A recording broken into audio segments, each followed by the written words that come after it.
Assalamualaikum warahmatullahi wabarakatuh. Perkenalkan, nama saya Muhammad Rizky Buya. Di sini saya akan menjelaskan tentang kontrak konstruksi jangka panjang.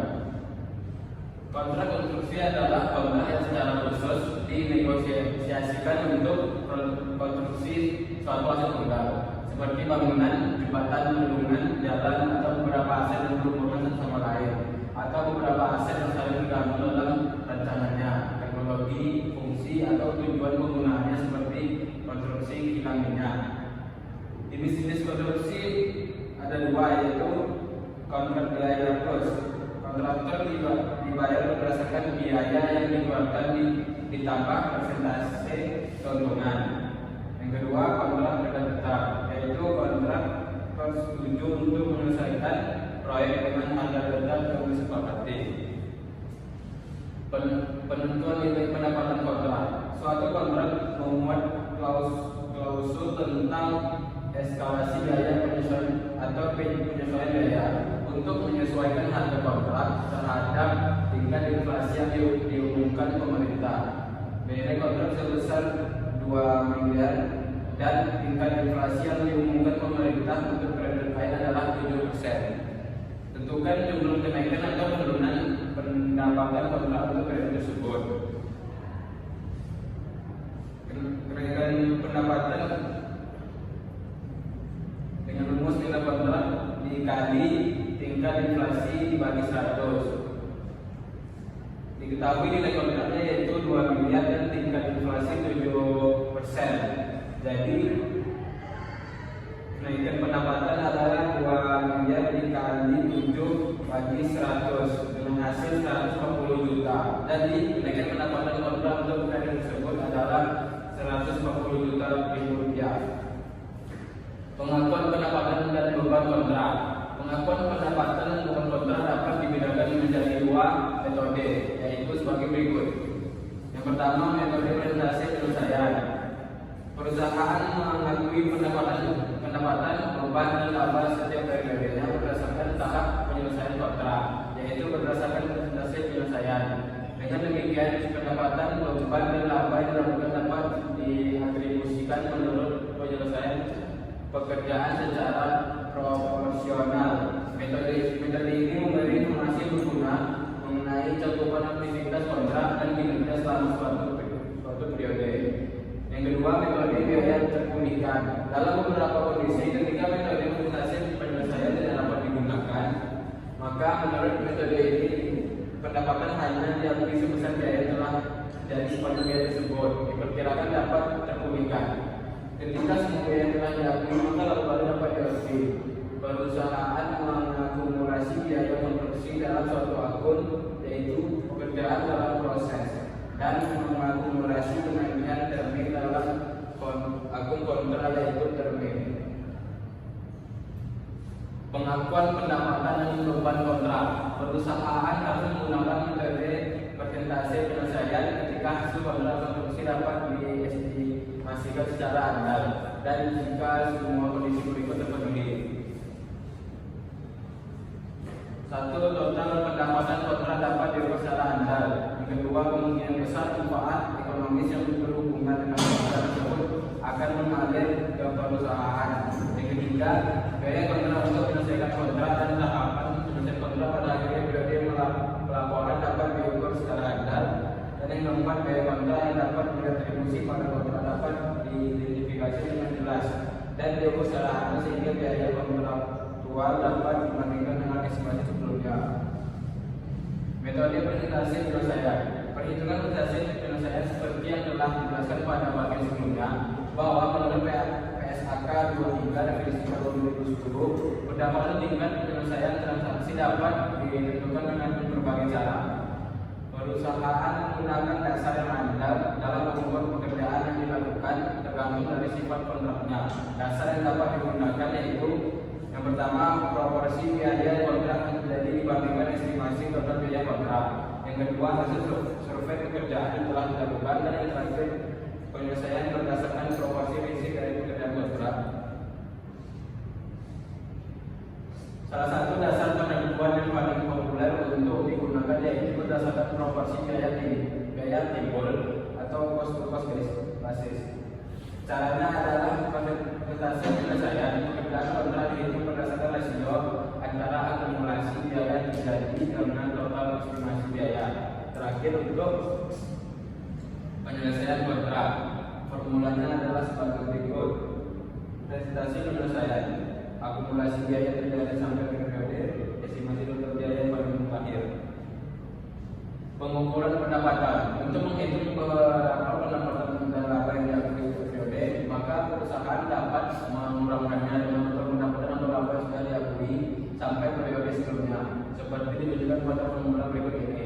Pendapatan periode sama dengan akumulasi pendapatan atau laba kurang estimasi total pendapatan atau laba yang sudah diakui sampai periode sebelumnya.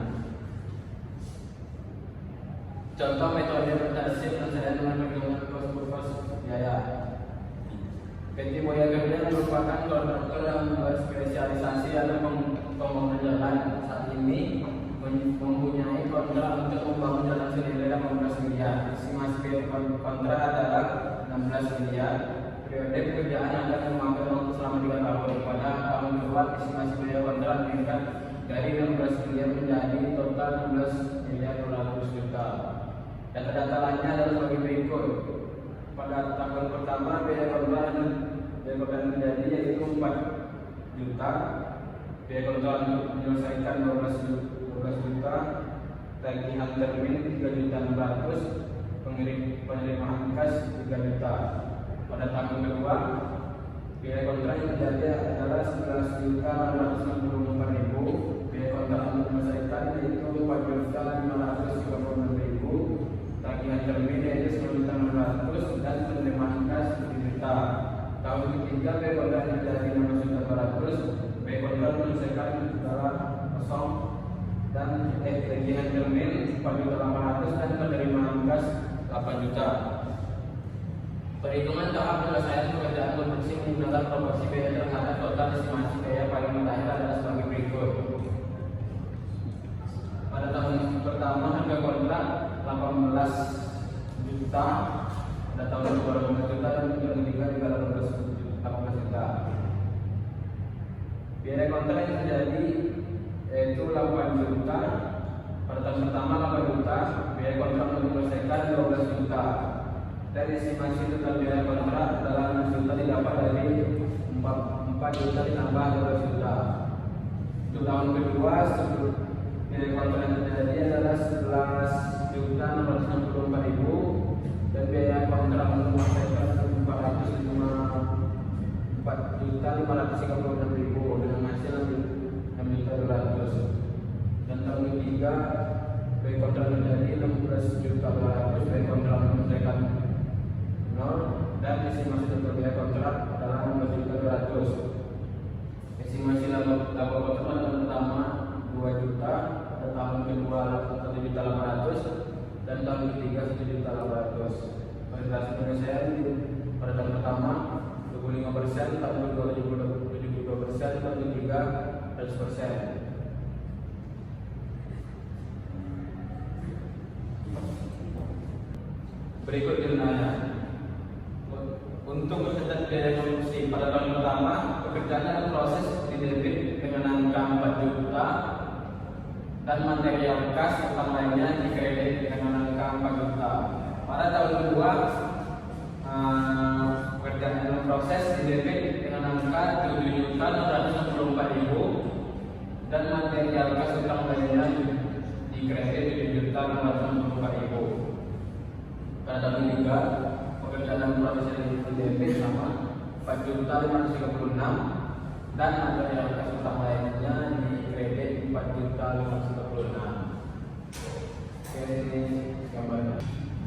Tahun pertama pendapatan 18 miliar dikali 25% dapat 4.500.000. Bebannya yaitu 4 juta. Pendapatan dikurang beban hasilnya 500 tambah total. Pada tahun kedua pendapatan 18 miliar dikali 72% dapat hasil 12.950.000 dan beban 11.664.000. dikurangi jadi hasil 1.256.000. Yang di periode lalu akumulasi tahun pertama diturunkan ke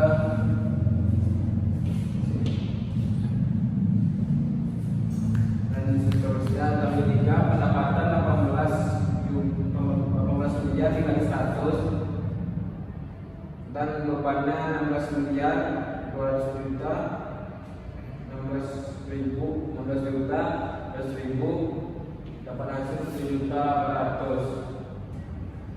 Jurnal pengakuan pendapatan beban dan laba adalah sebagai berikut.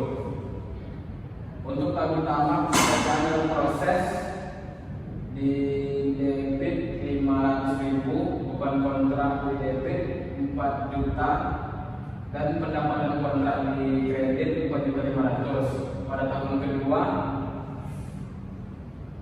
pendapatan dalam pekerjaan dalam proses di debit 796.000, beban kontrak 707.664.000 dan pendapatan kontrak di kredit yaitu 4.460.000. Dan tahun ketiga pekerjaan dalam proses di debit 504.000, beban kontrak di debit 4.536.000 dan pendapatan kontrak di kredit dengan angka 5.040.000.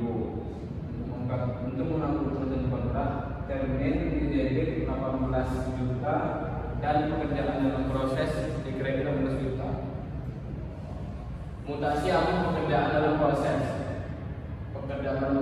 dalam kehidupan rupiah. Tahun pertama biaya produksi 4 juta.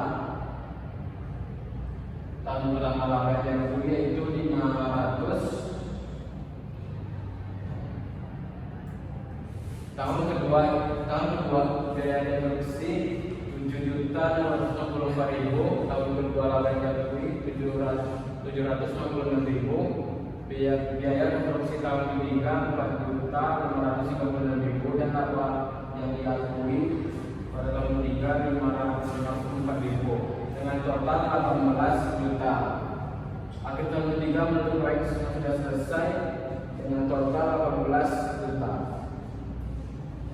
Penyajian pada laporan keuangan. Perusahaan menyajikan pada laporan posisi keuangan, yaitu yang pertama jumlah ketagihan bruto kepada pelanggan disajikan sebagai aset dan jumlah utang bruto kepada pelanggan disajikan sebagai liabilitas. Laporan laba rugi komprehensif dan laporan posisi keuangan. Penyajian di laporan keuangan terkait pekerjaan produksi PT Buana Daya sebagai berikut. Untuk tahun pertama pendapatan kontraknya 4.500.000, beban kontrak 4 juta dan laba kotornya 500.000. Tahun kedua pendapatan kontrak 8.460.000, beban kontraknya 700.664.000 dan laba kotor 796.000. Pada tahun ketiga pendapatan kontrak 5.040.000, beban kontrak 4.536.000 dan laba kotornya ialah 504.000. Laporan posisi keuangan PT Buana Karya. Pada tahun pertama tagihan kotor 900.000, piutang terminnya 600.000. Pada tahun kedua tagihan kotor 0, tahun piutang termin 3.200.000.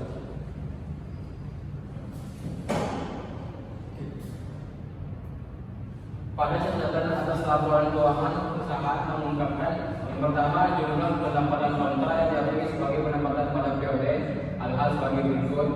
Yang kedua, metode yang digunakan untuk menentukan pendapatan kontrak yang diakui periode. Yang ketiga, metode yang digunakan untuk menentukan tahap penyelesaian kontrak. Terdapat dua jenis kerugian yang mungkin terjadi terkait dengan kontrak produksi, yaitu sebagai berikut. Yang pertama, rugi pada periode berjalan dalam suatu nilai kontrak yang secara total masih memberikan keuntungan. Dan yang kedua, rugi dalam suatu kontrak secara keseluruhan mengalami kerugian. Perlakuan akuntansi untuk kontrak konstruksi yang mengalami kerugian. Harga kontrak 5.500.000, beban periode berjalan yaitu 1 miliar, estimasi biaya penyelesaian yaitu 4 miliar, presentasi penyelesaian 25%, pendapatan yang diakui 1.375.000.000, dan alokasi tahun pertama yaitu 375 juta. Presentasi penyelesaian tahun kedua adalah 57,14%. Pendapatan yang dapat diakui sampai tahun kedua adalah 57,14% dari 5.500.000 atau sebesar 3.142.587.000. Pendapatan diakui pada tahun kedua sebesar 1.300.067.587.000 diperoleh dari 3.142.587.000 dikurangi pendapatan yang sudah diakui dari utama yaitu 1.375.000 juta. Dengan demikian pada tahun kedua PT Ambawala mengalami rugi besar. Pendapatan kontrak yaitu 1.767.587.000, beban kontrak 2 miliar, dan ruginya yaitu 413.000. Metode biaya pulihkan. Contoh pengakuan pendapatan dan beban dengan metode biaya. Akumulasi untuk tahun pertama pendapatannya yaitu 4 juta, beban kotornya 4 juta, dan laba kotornya itu 0, dan diakui di periode berjalan yaitu pendapatan 4 juta, bebannya 4 juta yang dikurangi jadi 0. Pada tahun kedua pendapatannya untuk akumulasi pendapatannya yaitu 11.664.000 dan bebannya 11.664.000. Untuk diakui di periode lalu, akumulasi pada tahun pertama diturunkan ke periode lalu pada tahun kedua, dan diakui di periode berjalan di tahun kedua yaitu 7.664.000 untuk pendapatan dan bebannya 7.664.000. Untuk tahun ketiga pendapatannya 18 miliar dikali 100% dengan hasil 18 juta. Untuk beban 16.200.000 dan dapat hasil laba kotor yaitu pendapatan dikurang beban dengan hasil 1.800.000. Periode lalu 11.664.000 untuk pendapatan dan bebannya 11.664.000. Untuk periode berjalan dapat hasil 6.336.000 didapat dari pendapatan akumulasi dikurang dengan periode lalu yang tahun kedua, dan untuk bebannya yaitu 4.536.000 dengan hasil laba kotor yaitu 1.800.000. Jurnal untuk mengakui pendapatan yang beban kontrak selama periode adalah sebagai berikut. Untuk tahun pertama pekerjaan proses atau laba kotor itu di debit kosong, beban kontraknya di debit 4 juta, dan pendapatan kontrak di kredit 4 juta. Untuk tahun kedua pekerjaan proses atau laba kotornya itu kosong di debit, beban kontrak di debit yaitu 7.665.000, dan pendapatan kontrak di kredit 7.664.000. Untuk tahun ketiga pekerjaan proses atau laba kotor berada di debit yaitu dengan angka 1.800.000, beban kontrak di debit 4.530.000, dan pendapatan kontraknya yaitu 6.362.000 di kredit. Untuk mengakui penyelesaian kontrak termin dengan angka 18 juta. Perbandingan laba yang diakui PT Monogaja. Seperti terlihat pada rangkuman di atas bahwa perusahaan tidak mengakui laba pada tahun kedua. Pada tahun ketiga, perusahaan mengakui laba itu untuk akun termin dan pekerjaan dalam proses. Berikut ini tabel yang menunjukkan perbandingan laba yang akan diakui oleh perusahaan mengenai kedua metode. Untuk tahun pertama, persentase penyelesaiannya yaitu 500.000, yaitu pulihkan yang nol. Untuk tahun kedua, persentase penyelesaiannya yaitu 756.000, yaitu pulihkan yang nol. Dan untuk tahun ketiga, persentase penyelesaiannya yaitu 504.000 dan yaitu pulihkannya 1.800.000. Cukup sekian. Assalamualaikum warahmatullahi wabarakatuh.